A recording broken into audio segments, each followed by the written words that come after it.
woodpile for another deep dive into the West's own tradition.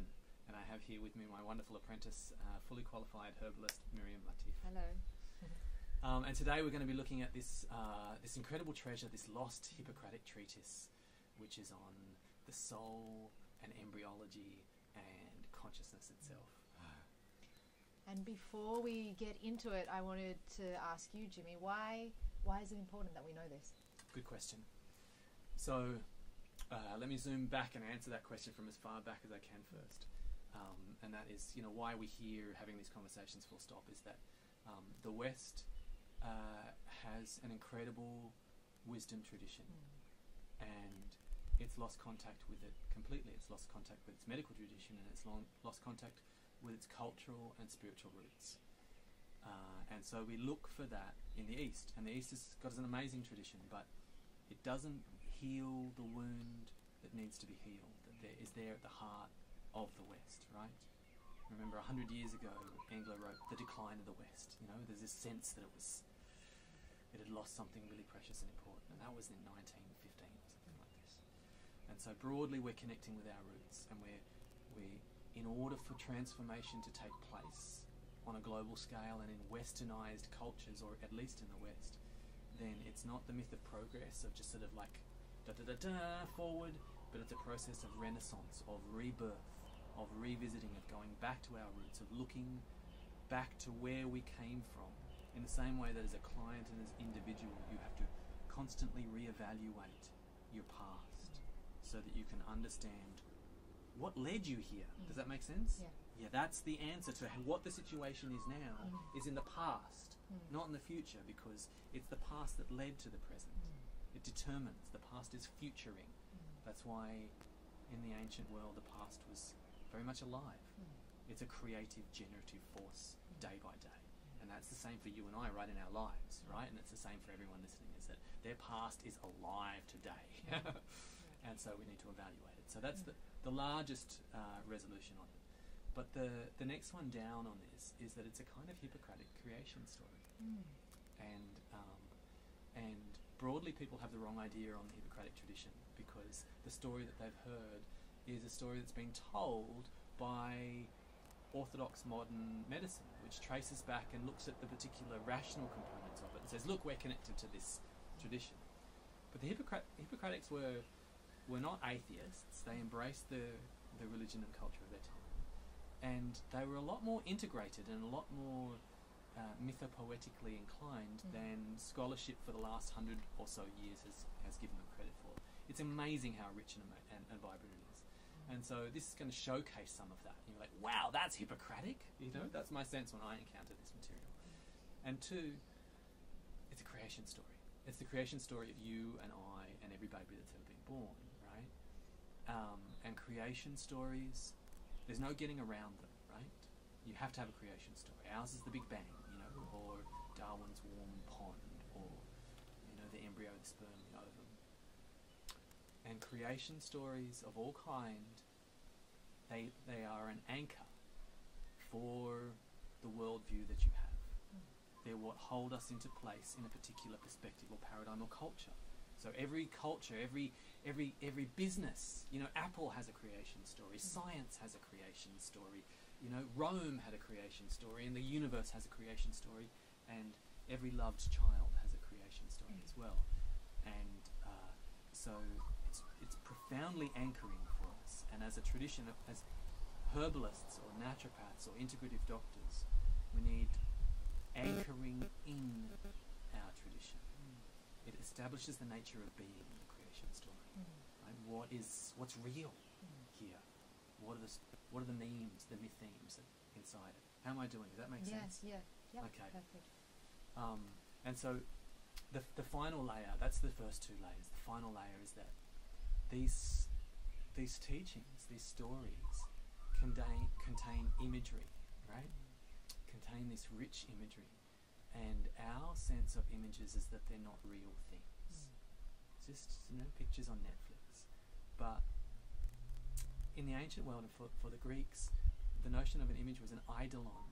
And eidolons, as we're going to learn a little bit through this, are living. Images are living, and they enter us viscerally. They enter us corporeally. They go into you. That's why an Indigenous man or woman wouldn't want their photo taken. You've taken my image. You've taken something from me, right? And so images, it's not just horrible snuff films that enter us, you know, like violent movies. All images enter us. And so the process of teaching and instruction, the process of education and initiation, is one of living images being, you know, imparted like a leaven inside you. And those images are where the wisdom is contained, right? So I don't have wisdom, but as a holder of lore and imagery, then those images are like psilocybin that will sort of change, create a cultural revolution in your mind. And so that's the final part, is just we want to explore the images contained in this particular story. Okay, great. So let's start. So the bulk of what I'm drawing upon here is from On Regiments. The Hippocratic text is called On Regiments. And it's a remarkable text. And so it starts effectively saying, in the beginning there was pneuma. It doesn't say that, but the most important point is at the beginning is on pneuma. And pneuma is kind of chi in Greek, and it's very similar. It's breath. It comes from the Pan-Indo-European root of nu, which means to breathe. And it was probably an onomatopoeia to start with. Like this. Beautiful. It's probably where the word came from. Great. Pneuma. So it's life breath is what it is. And it means spirit, and it means vitality and energy and all of these things. And so the text asserts that there is soul in all things that breathe. Right? And so we've got this link between soul and breath. And so in the same way that Genesis sort of starts with, you know, the spirit of God hovering above the dark waters, right? That we start off with one of the central players in our story, which is pneuma, right? And so we've established that straight away. Life breath is one of the central players. And then, and that's like the wind, like the Holy Ghost in so many ways. And the next statement is that it says that the soul is a fluid, which is quite remarkable, right? So the soul is a fluid. And so it's these ancient Greek notions of soulful stuff and emotional stuff as being liquid that inform our modern experience of having waves of emotion, right? And so I think it's important to clarify here that when you say things like liquid, it doesn't necessarily mean a literal liquid. It's a metaphorical liquid, and the point is that these stories are filled with metaphor and imagery that we're not supposed to take literally. Thank you. But that we're supposed to feel as resonant images inside of us. Exactly, yes. And so we have this image of the soul as a liquid, you know, as a fluid is the term, right? And so that's the first layer. So we've got the pneuma, you know, the Holy Ghost, the Spirit of God hovering above this sort of the fluid in a way, you know. So next is soul, like the waters of the unconscious, the dark waters of the unconscious. Soul as fluid. But, and here we get to this central part of it, that fluid is a mix of two elements, fire and water. So the soul is a fluid made of fire and water. And that's one of those moments that hopefully creates a little in-breath, the aesthetic arrest, aesthesis, where a living image enters you and takes your breath away, that intake of breath as the image goes in. And it's more than just aesthetics, where it's been released to, it's reduced to. Now it was in the past that sense of something entering you, an image entering you.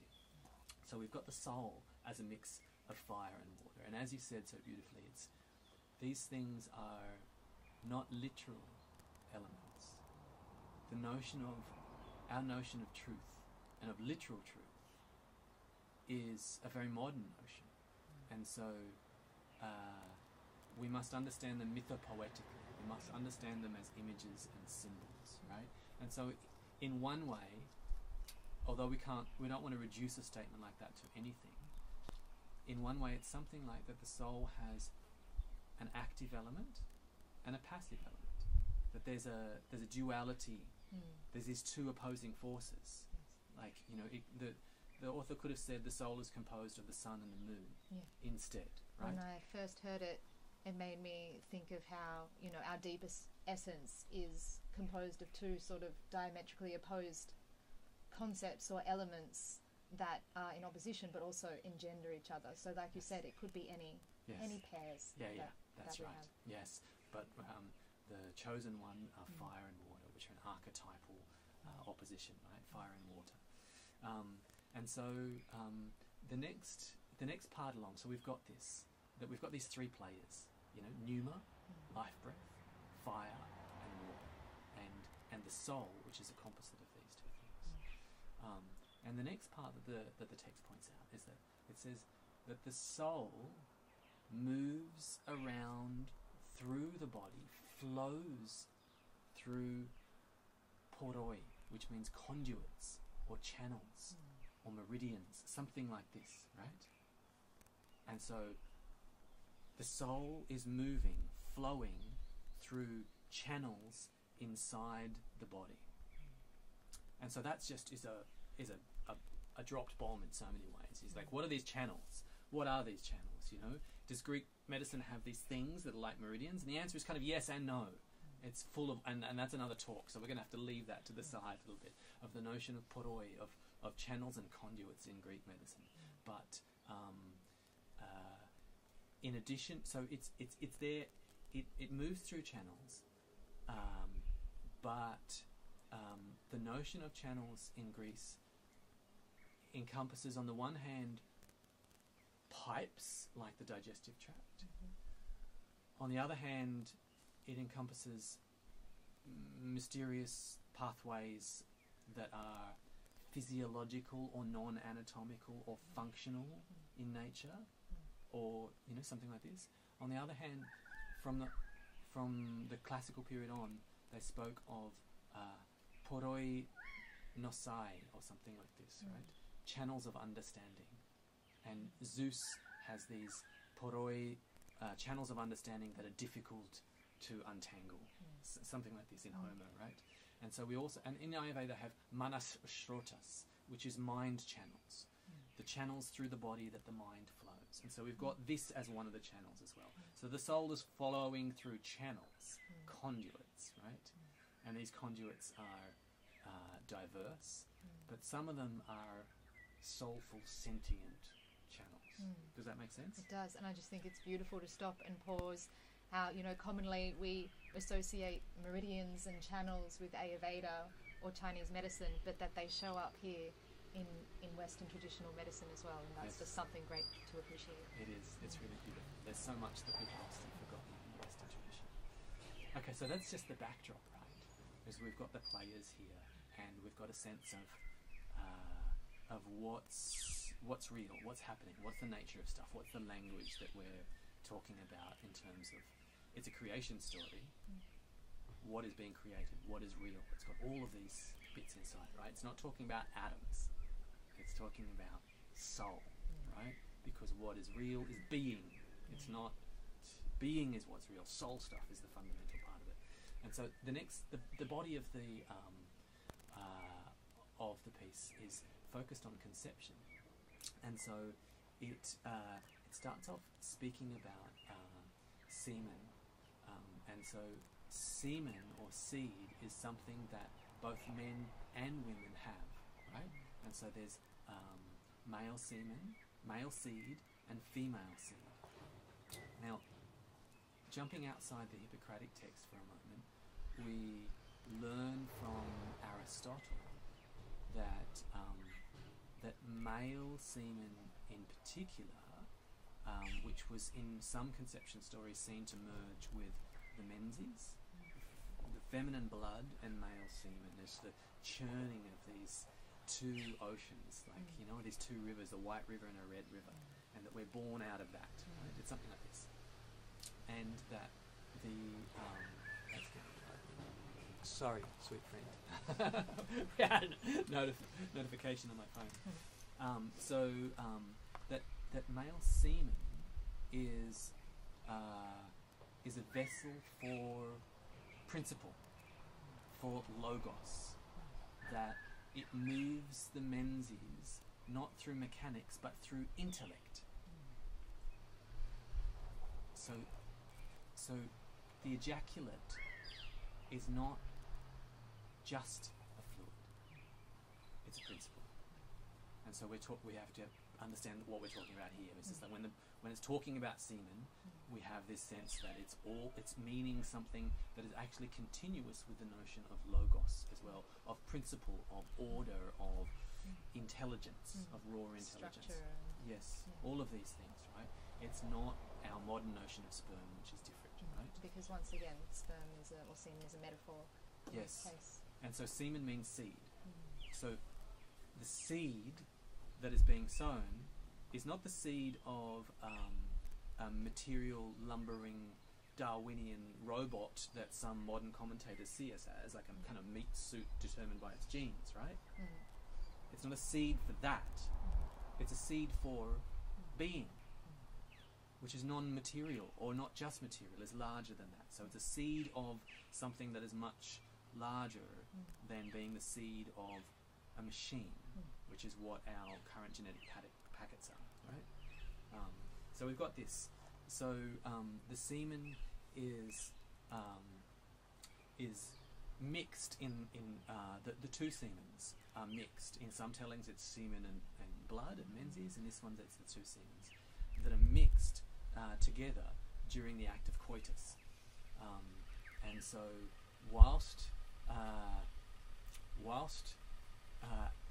making love, then the movement involved before even ejaculation takes place means that the semen gets further mixed with pneuma, and so it becomes pneumatized. It gets even more vital, right? Life breath comes into it because of the jouncing and jiggling around that takes place, right? So movement. So because wind is a symbol for movement so often, so breath is movement, right? And so movement energizes and enriches the semen, and the text says so that it becomes foamy. Okay, and so we've got this now. Foamy, like these images are common in creation stories in so many ways, and so I'm just going to stop there so that one of our ancestors listening to this, just the term foamy would pull up all sorts of connotations, right? In the same way that if I said brimstone or fire and brimstone, then you're not going to literally just think of the elements sulfur and flame. You're going to get all biblical on me, right? So foamy would do that, right, in the past. And so Aphrodite is born from her father's, Uranus's testicles that are cut off and thrown into the ocean, that foams forth, and she's born out of the foam there. And so Hesiod says that Aphrodite's name, Aphros, means foam, right? And so she is born of foam, right? And in the Hindu creation story, the churning of the ocean of milk is where all of the deities of creation, the devas and the gods are on one side, and all the demons are on the other side, in this great yin and yang process, cooperating with a serpent as they churn the ocean. And the ocean churns, and out of that froth and foam comes forth creation as well, right? I think even as you're listening to this right now, it might be a good opportunity to just take a pause and see what the image of foam brings up for you, and churning, and let that metaphor expand inside you. Yes. Just as a good exercise. Yeah. So we've got the churning of the cosmic ocean taking place here, but it's the cosmic ocean of the creation of you, the creation of I. It's our creation story, right? So this happens in the man before ejaculation takes place, but then it happens inside the woman once ejaculation takes place, so that the seeds can blend together as well. And it says because the woman is hardly lying still herself, then churning also takes place in the womb. So there's this churning, right? And the churning itself generates pneuma, right? So there's energy is generated through movement. So there's a process. This is our Big Bang story, and there's a process of increasing momentum, and the movement itself is generating life, breath, and pneuma through it, right? Okay, so now we've got the point in the story where fire starts to take an active role, and so the fire, the heat, the innate heat in the body, the fire that is there, that's warm inside the womb, is what blends these churned two seeds together to form them into one thing. And so this is fire's ability to transmute and transform, right? And so it's a bit like the different ores involved in forming copper, you know, or a bronze, sorry, right? You've got copper and you've got iron and zinc, or whichever the thing is, and you blend them together and you have this new thing. So it's this image that heat is what blends them together, and then blending it together, a dough is formed, it says. And so this, when we say in Australia, you've got a bun in the oven to a woman that's pregnant, it's actually an image that is either recreated from the same wellspring of humans' unconscious, or continuous, because it does crop up in a range of different languages. The bun conception piece, and it may trace back to a Greek image originally, or it may come from our collective unconscious. So a dough forms, and then the heat means that a crust forms upon that dough. Okay. Right? Yeah. Can we just summarise that almost Yes. quickly? So we've got and correct me as I go along, but we've got the two seeds that come together and are churned together from like the movement and the act of coitus, and that movement also generates energy and more pneuma, and then the bun gets formed.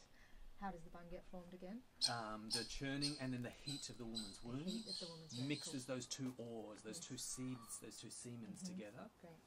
and blends them into one thing, a bun, the dough, Yeah. and then a crust forms around the outside of it from the heat, right? And so then that crust is then a kind of mandala that's there. There's a circle. It's a bounded thing. It's its own universe, and it has internalized heat in the process of this because it's gotten hot, and the crust means that heat stays inside it, right? So now we've got this. The activity is all inside this bun that's inside there, and there's pneuma and heat inside that are moving around and causing this growth in this ferment, right? So at some point the dough that is filled with energy, that's filled with momentum, that's filled with pneuma, right, can't be contained anymore, right? This is the sort of growing point, and it shoots out on a particular spot, right? It shoots out, and so that the hot pneuma can escape and fresh, cool pneuma can come in. Logos, principle, spirit, that can come in, because the intelligence of the pneuma has been used up when it gets too hot. So we want fresh, living pneuma coming in, and when it's gotten too hot, then it escapes. And so it escapes through a tube, and the umbilicus is formed. And so that's the umbilicus there, right? So we've got this bun with a cord coming out, and then fresh inspiration, fresh principle, the breath that God put into Adam's nostrils can flow in through the umbilical And that cords. allows the pneuma to be vitalized. That's right. Yeah. And so this is central to the living process. This is an exchange of fresh, bracing, cool air that's full of principle, Yes. idea, and intellect, and that cools the living furnace of life. And that then it can, that's why inhalation was thought to first go through to the brain and second to the lungs and heart by a range of Greek thinkers, because the brain needed to take its first pick of intelligence out of the air, and that's where it comes from, right? So we've got a different sense of what air is here. Okay, so then the fire that is remaining in our dough here then starts to play its chief role, and it moves around. The pneuma can come in, bringing that fresh inspiration, and the fire moves around, and as it does, out of what was once a solid dough, it hollows out all of the channels of the body. So it hollows out, the esophagus. It hollows out the trachea. It hollows out where you breathe, how you digest. It hollows out all the veins in the body, and it hollows out all of these channels, right? The fire. And so it's not the fire like the bushfires that we just had, at least not the way we normally conceive of them. It's a creative fire. It's like the fire at the heart of the Big Bang, because the Big Bang didn't destroy the universe, it created the universe, right? And so it's a living, creative fire, like the fire that an artist is on fire with. Yes. So it's the fire principle rather than the literal fire. That's so right. fire with the capital F. That's right. Is the fire principle. And I find a really good way to describe principle is something that can be liberated from its material form. So we see fire in the way an engine starts, and we see fire in a revolution, and we see fire in the stars. Yes, perfect. That's right. So the principle of fire, the creative principle of change and transmutation. The creative principle of change and transmutation hollows out all the channels and gets the structure going. Right? And so it does all of that, which is a part of our anatomy. But then it also hollows out these other three channels, right? And these other three channels are remarkable, and they are described as the circuit of the moon, which is the innermost one, which lays against the hollows of humidity. Right? So the circuit of the moon. So this is a non-anatomical structure, right? And what it does is ambiguous in the text. Later on, when we encounter Galen, then we learn about the substantial humidity, and we learn about the body's primordial yin fluids. Excuse me. And so it may be connected to this, right? Then the next orbit that the fire hollows out is the circuit of the sun, right? And the circuit of the sun is explained very clearly. And the circuit of the sun is the orbit that takes place inside the body, and you can not just imagine this, orbiting around your navel, right? But orbiting through a different kind of space, right? Orbiting around the entire shape of your body, perhaps. Orbiting in a different sense of space. It's autistic to try and take a scalpel and cut it open and look for the circuit of the sun, right? Yeah. It's like looking for the music inside a radio. Yes, it's not literal. No, it's not literal. Yeah. Again, it's not literal. We need to be reminded of this. And the final circuit that it hollows out is the circuit of the stars. And so the circuit of the stars sounds like it lays against the body, not inside, right? And so we've got the circuit, this mysterious orbit of the moon against the hollows of humidity, deep, deep, deep inside. And we don't know exactly what it does. Then we've got the circuit of the sun, where the soul travels around. And so the soul travels on the circuit of the sun. This is the central part, right? And then we have the circuit of the stars, which again is ambiguous. When we get to Paracelsus and things, we hear about the star body, and we hear about other ideas that lift up and develop on this. But we're going to leave that one to one side. So we've got the circuit of the sun, which is now established inside of us, right? And so the final tier of what this text is talking about is that the circuit of the sun is the channel or the conduit through which the soul travels. And the soul, as you remember, is a mix of fire and water, right? And in the soul, the text explains that the fire is what causes the soul to move more quickly, around the orbit of the sun, and the water is what causes the soul to move more slowly. And so it speaks about 6 different constitutions where people have a various different blend of fire and water. Okay, so it's constitutionally based. Constitutionally based. Okay. And we don't need to go into the details of it, but if you're more fiery, then your soul moves more quickly through the orbit of the sun inside you. And if you're more watery, then it moves more slowly, right? And what we're looking for in all things is balance.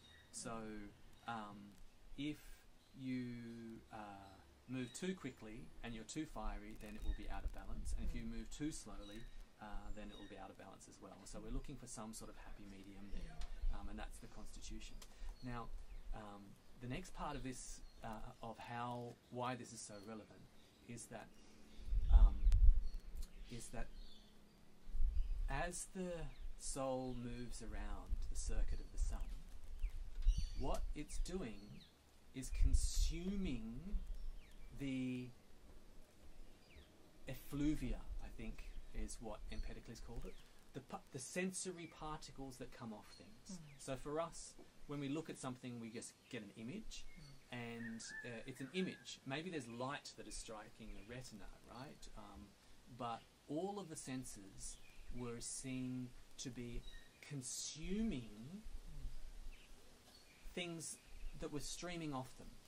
Obviously we're consuming something when we smell, right? But we're consuming sounds, we're consuming touch, we're consuming light, and it's passing into us, right? This is where these images pass into us. All of these things pass into us.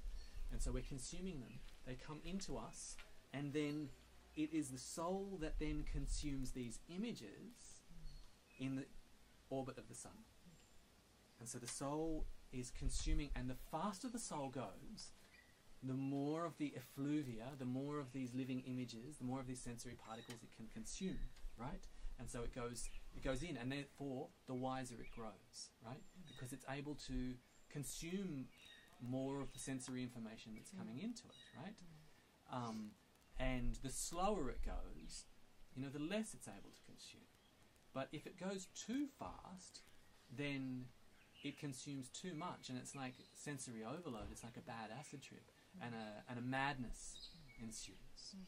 And if it goes too slow, then deprived, like locked away in a cellar with no light and no sound in a sensory deprivation box, then the soul also goes mad. And it just the text describes the impotent and the impotent rage, the anger of stupid people, is what it says, something like this.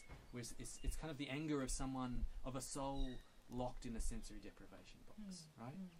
Does that make sense? Yep. So, in short, it's everything in the world is emitting this effluvia, these particles that we consume, like that living eidolon, or those living images you were talking about at the beginning. Yes. And a fiery soul will circulate more sensory data, Yes. and a watery soul will circulate less sensory data. That's right. And we want that balance. Yes. as well. Yeah, that's right. So it's fine to be a bit watery or a bit fiery, but too far either way, and you end up out of balance. I think for the fiery one, the image I have is like an excited child in a sensory room or something like that, consuming all this sensory data and really kind of going off the rails. Yeah, that's And then right. you can imagine the opposite of that as well. Yes, Yeah. and just think about sitting in front of a television program with flashing lights and sound and kind of all of that at some point, the kind of the exhaustion that takes place, right? A psychic indigestion, the barrage as those images enter us, right? With sounds, all of them. And so if you're a hypersensitive person, then sensory stimulation, whether it's the kind of clothing that's against your body, the texture on the bench that we're sitting on, or the quality of light, right, and the air conditioning and the sounds, you'll have a fiery soul that is consuming all of those. You have like a dog's nose, and a deer's ears, like it's all coming in. The gating systems are open in that regard. And then too much of that, and it's like, Yeah, and It's then we exhausting. can think of the opposite, maybe people we know or yourself who maybe are in a bit of stagnation or kind of dominated by a very still or stagnant dynamic. Yes. It's kind of like you can't really grab the attention. And they will seek greater and greater stimulation to feel alive, right? And so they will have to do more and more to be able to get it to go in. And our whole culture is like that in a way. We've become desensitized in our materialist, sensationalist culture, right? And so those people that are, their soul is too watery, has become too deadened, or has become desensitized to all those stimuli, then the only way to get to feel alive, to be like consuming life, is to do more. You know, it's more intense, it's more violent, it's faster, it's louder, there's stronger drugs, you know, it's sexier, it's, you know, like, and everything just goes up. The tastes are stronger, it's sugary and salty and MSG and everything. All of them all have to go up so that you feel alive. You're experiencing something, otherwise you're in a box, right? But the more you do that, the more desensitized, the more the gates close down, right? Yeah. So that's the text. This is this amazing text. This is the Hippocratic, one of the Hippocratic creation stories, the genesis of Hippocratic medicine, of the prominent myth of how conception takes place. What is the nature of the soul? How does sentience work? You know, what is our relationship to the world? There's a very embodied relationship to emotions, to consciousness, to the sensorial experience. You know, there's the spell of the sensuous. You know, it's a deeply embodied notion of all of these things, right? And that's why this text is so important. Is that it takes a little while to be able to make get your head around, allow those images to enter you, and to be able to see what it's pointing at. But what it's pointing at is a fundamentally different way of being in the world. And that's what we're looking for at the moment, is not to go back to the good old days, because the good old days were never actually the good old days anyway. They were also the bad old days. But to not end up where we're currently pointed, at least it looks like we're pointed towards somewhere not so great. And so to go somewhere else, we reevaluate our past. And then when a different way of being in the world is preserved there, then we say, what can we incorporate? What can we take into our being, make flesh of from that way, right? From our past. What do we leave behind? There's lots we want to leave behind about ancient Greece and the ancient world and all that sort of stuff. What can we take forward so that we can chart our way to a different future, right? And I think that one of the crucial points inside this is that it holds up the nature of being, not as mechanistic, not as accidental, but as inherently creative. That life is inherently creative. The fire is a Hephaestian fire, the fire from the forge of the god. It's a creative fire. It's not a destructive fire. And that fire burns deep within us, in the circuit of the sun, like deep within us, but as an inalienable aspect of our soul, right? And so when it feels like the great wolf Enil has swallowed the sun and that the entire earth is down at the bottom of a well, right? And some people today during COVID, whilst we're recording this, could be feeling that, right? And it feels like you're at the bottom of the well. Then, you know, Aristotle said it's not a literal fire, because no life lives in fire. Nothing lives in fire. It's a metaphorical fire. It's the stuff of stars, he said, this fire that's in semen and soul. And so, when it feels like you're in that well at the bottom there, and the darkness, then these are the stories that we reach for. It says,